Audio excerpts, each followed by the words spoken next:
married she was. Lucky girl, to be loved so. But little did they know, when the dregs were tipped and the crumbs wiped onto the floor, for her to sweep later, he would just for fun use her like his own private punch bag, a personal hobby. 1, 2, jab, stomach, 1, 2, jab, heart, 1, 2, jab, head. Horrific. But he couldn't help it. He didn't mean to, he just got jealous about her modelling. For a while, the bruises didn't show in the places where the camera saw, and thank God she had all that hair to hide her shame, his finger marks. It was clear it had to stop. So we'll skip through the years of ducking and diving and hiding and crying to find Rapunzel, now a mother, locked in her tower with the son and the daughter waiting and wondering how to escape. Not a good start to life for her little boy and little girl. Rapunzel waited and wondered what to do. No new prince came to rescue her, while Charming was off shagging other women. She was up high in her castle in the sky, sad, scared and all alone. One day, hopelessly tearing at her hair in despair, she found that with it pulled back from her face she could see clearly. Saw that her feet were way too high off the ground and her head too far in the clouds. Saw she was all alone. Saw it was down to her. Saw it was time to go. She plaited her long red hair, flung it from the window and watched as her children slithered safely down the tower to the safe woods below. "Come on, Mummy, now you," came their calls. And she saw that the only way out for her was to cut off her plait, to tie it to the rusting blackened iron bed frame and lower herself out to safety. Which she did, bravely hacking through the tendrils of approval, the tangle of other people's desires, until her head was shorn. She felt free, without her hair, free and light, nobody to pull it this way and that. She flew down her plait, giggling as she whizzed to escape in safety. She gathered her children from the woods, where they danced a sprightly jig before heading off to the solicitor's office. While this may sound easy, do not be fooled. Our Rapunzel knew how to put on a brave face. She'd had a lot of practice. She had a secret hideaway, a house from her life before, but it was a struggle. Shorter hair was not so sexy, not so desired, not so provocative. She eked money from modelling, film extraing, working in a prison and a theatre company. Each day was heavy with working and mothering alone, making ends meet, scrimping, scraping, poor, with no life of her own. This had not been the plan. Who wrote this script? And where is my happy ever after, she thought. So,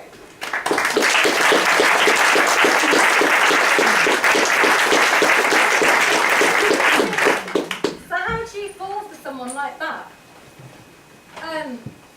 What came across as I was reading was there's kind of 3 stages. There's the charm stage.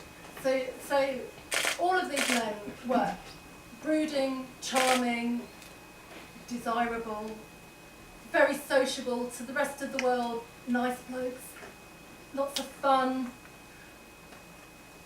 So when it was time to leave, obviously you haven't got that support outside is what I saw, because everyone was like, well, he's so nice.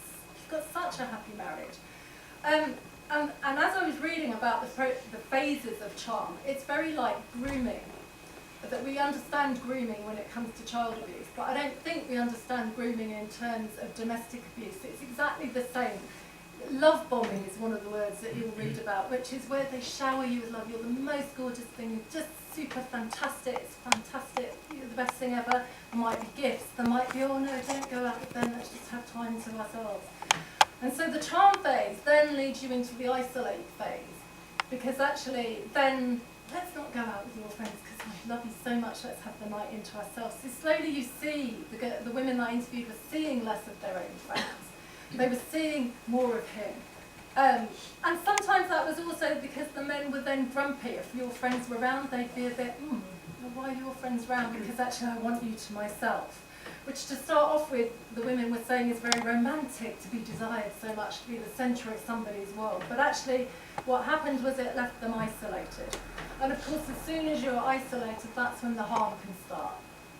Because nobody's noticing that you're a bit upset, or nobody's noticing that you've got that bruise, and nobody's noticing what you're talking about. You're much more isolated, and because he's been so charming, it's also very confusing how this person that was so charming and desired you so much, when it switches into something not so good, then that's just confusing, because those two things don't sit together in your head. And so that process is a bit like, some of you will know about Milgram, who's the psychologist who did the research after the Second World War about trying to understand why Nazis did what they did. And what he found was that if we incrementally erode people's moral sense, then they will do bad things. So what Milgram found is that 65% of the people in his experiment ended up killing someone if a man in a white coat told them to. But it didn't happen all at once. It was incremental, which that's how domestic abuse works. So it's usually incremental. There's a small thing, shouts at you for not having dinner ready, and you think, oh, it's because he's in a bad mood. And then it happens and it gets bigger and it gets bigger. So it's an incremental process, which is why it's hard to stop, because once it's built up, you can't get out. Everybody's abuse that I interviewed comes under, everyone experiences emotional and psychological abuse, and the law only changed in 2015 to recognise emotional and psychological abuse as a thing. Up till then it wasn't recognised, and because it wasn't recognised, you couldn't be prosecuted for it. And so I just want to read you some definitions of coercive control. Glasses. So it's behaviour, it's not a single incident, because one of the things is, we're all horrible sometimes, aren't we? So there's times when I'm really bossy, there's times when I might snap. That's not coercive control, because it's not a systematic pattern. Coercive control is when it's done with intention systematically. So the purpose of it is to take over and control another individual. It can be a range of acts designed to make a person subordinate or dependent by isolating them from their support or their resources, keeping people dependent on you, stopping them escaping. It's a continuing act or pattern of acts of assaults, threats, humiliation, intimidation and abuse used to harm. And so all of the women that I interviewed were living with that.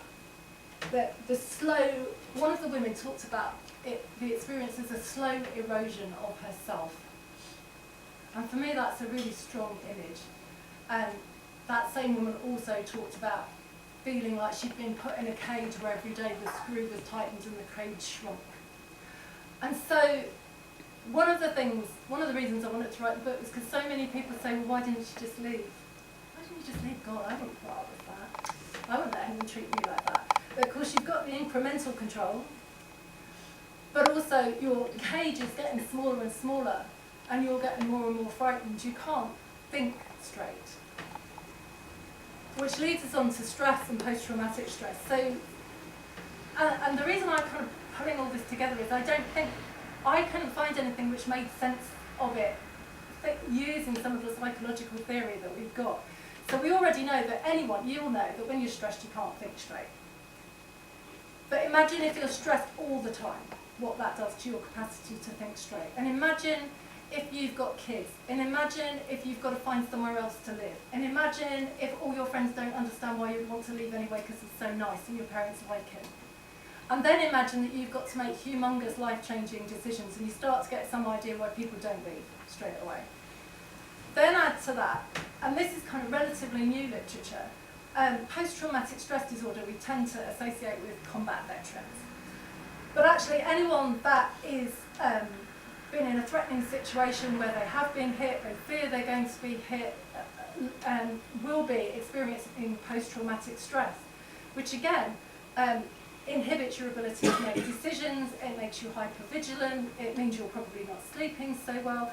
And actually what we know now about domestic abuse is you're likely to be experiencing not just post-traumatic stress, but complex post-traumatic stress, because you've had abuse upon abuse upon abuse upon abuse. It's not just being in a car crash which leaves you traumatised, it's being in that car crash every day, day after day, 24/7.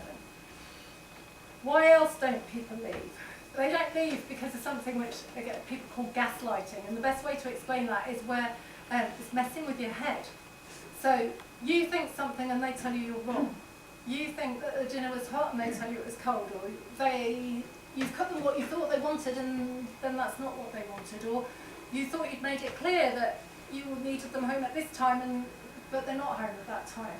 And so you start, kind of what came across in the interviews was you start to not only lose your moral compass because of the incremental control, but you also begin to doubt your ability to think straight, because that other voice is so powerful that that's all you can hear.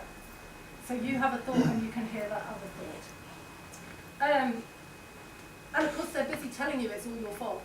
That I wouldn't have done that if you hadn't X, Y, and Z, or I only did that because I care, or it's because I love you so. So they're putting that onto you.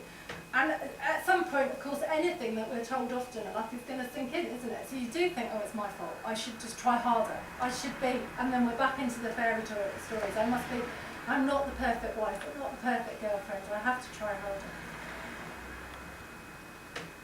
I think, as well, reading some of these stories, there is something about those fairy stories which encourages women to be codependent. The word codependent came from the literature around alcohol abuse. So it came around if you were living with an alcoholic parent or an alcoholic parent partner, you change your behaviour to kind of ameliorate their bad behaviour, but in so doing you support it, you allow it to happen. And so to some extent, women were of course kind of adapting to the behaviour of their partner. And I think, again, that's partly the cultural scripting, partly the fear, partly the incremental control, and partly the fact that they just couldn't think straight.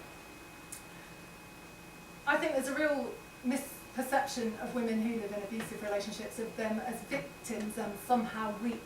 But hopefully, when you read these stories, actually these women have been heroic in protecting their children.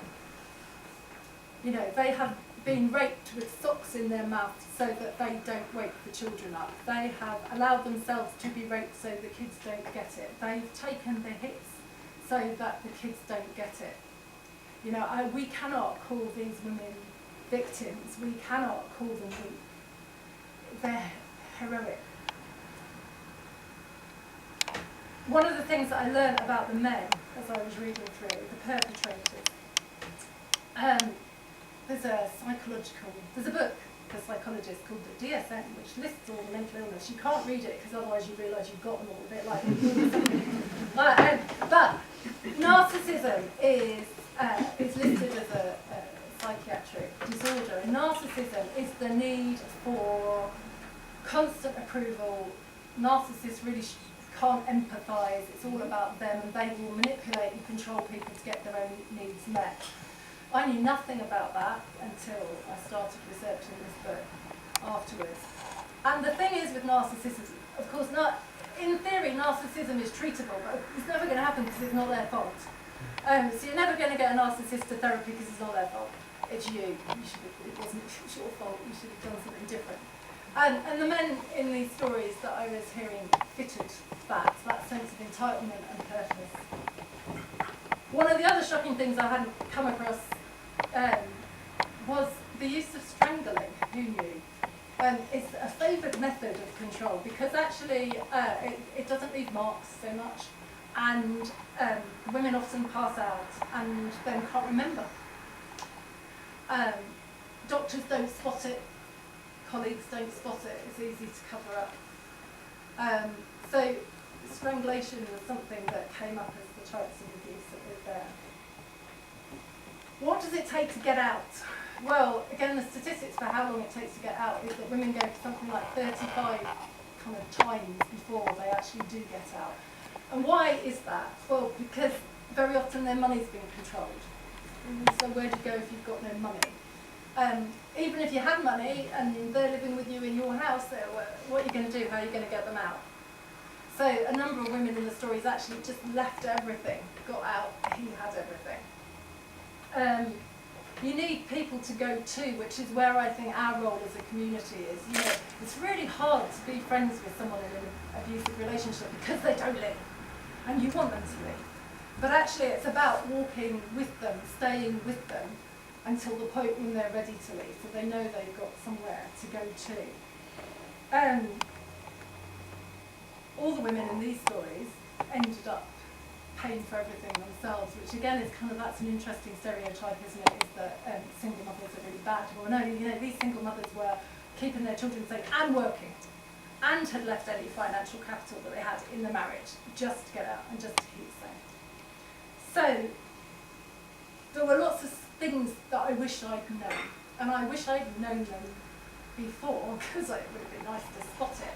But also, I just don't think that we know enough about those patterns. I think we're getting much better at talking about child abuse and what to spot and how that works, but I just don't think that we know that about domestic abuse. So I'm going to take a breather there, because that was the heavy bit. It lightens up a bit afterwards. But if there are any questions, or if you need the toilet or a drink or a cup of tea, this is the time. Are there any questions? Okay, I'll just crack on. John?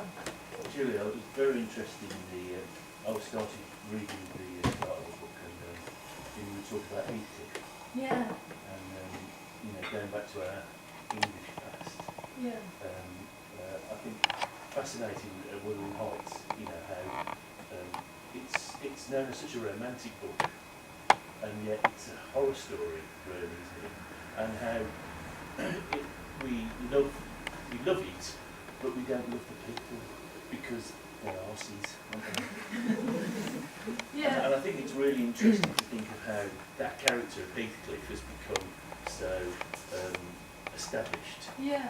It's like these vampire things, you know, like these Dracula becomes a hero and he's a blood-sucking corpse. You know, but we think this lovely vampire. You know, where's that been created from? Yeah.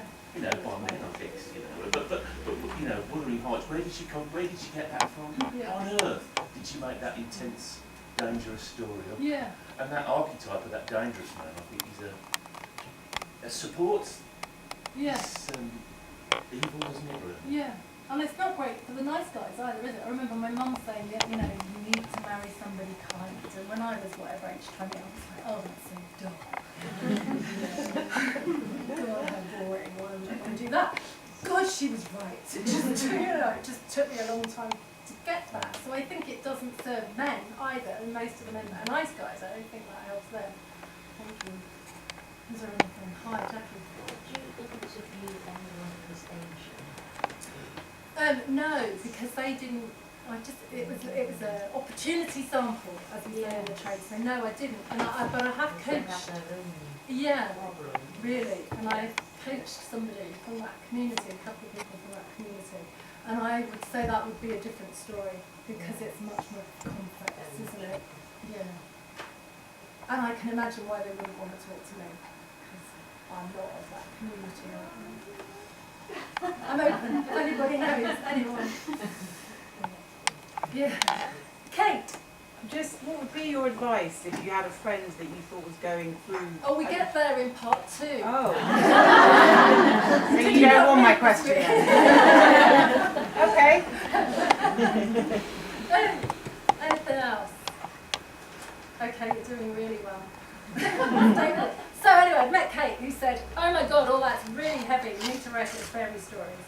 And we talked about how Anita did the work. So basically, Kate and I met for lunch, Anita and I met for breakfast, which we recommend, as an approach to working. And it was just trying to pick scenes which made it look like a fairy tale, but also picked out something pivotal in the story. So I just want to show that for you. So, this is Sleeping Beauty. Great picture. So this is Sleeping Beauty, who was gainfully employed in a really good job, and then was heavily pregnant, and came home on the first day of her maternity leave to find their partner had given up work. Because why should he work if she wasn't? So then she got back out and got a new job in the last stages of her pregnancy. So this is her pregnant on a white horse, because we all need a white charger, right? But we imagine that somebody else is on the white charger, but it turns out it's us. What else have we got? Domestic abuse often starts in pregnancy. Yes, well, and if it hasn't started, if it's already started, it gets much worse because you're so vulnerable, of course. Yeah, and also there's a lot of jealousy around the baby getting all the attention, and why aren't I getting it? So that's the narcissism in there. Yeah, I thought I said that, but the other bit interesting bit I haven't mentioned is I've actually had it all legally reviewed. Because actually it's quite scary to write about this stuff and to know that there could be some comeback. So it's all been reviewed. So to answer Kate's question about what happened, so somebody said to me, why is it called Into the Woods? Surely you want them to get out of the woods. And yeah, but actually I think there's two things. One, we have to know that there's woods there. So the people that were brought up in the really Pollyanna sweet families did not know that the woods existed. And so when they found themselves there, they didn't know where to go. They didn't have a map, they didn't know the poisonous mushrooms from the good ones, they didn't know that. I think the other bit to it is that we need to be able to go into the woods with those people. That you feel like you're in the woods, in the dark, and alone. And so part of our role as people who are either out of it or have never been in it is to be prepared to walk into the woods, to the dark places. And that may just be sitting in a house where there's a brooding presence that you know would rather was not there, but you know your friend wants you there. So it's about doing the hard stuff. How do we help people get out of it? Well, the answers were manyfold. Sometimes it was family who people could escape to. Interestingly, the police had mixed reviews. Once not so helpful, a couple of times more helpful. Certainly attitudes have changed over time, and the police I think now are much more aware. I've actually had a local police force get in touch to say, will you come and tell us more about it? So that's all good news.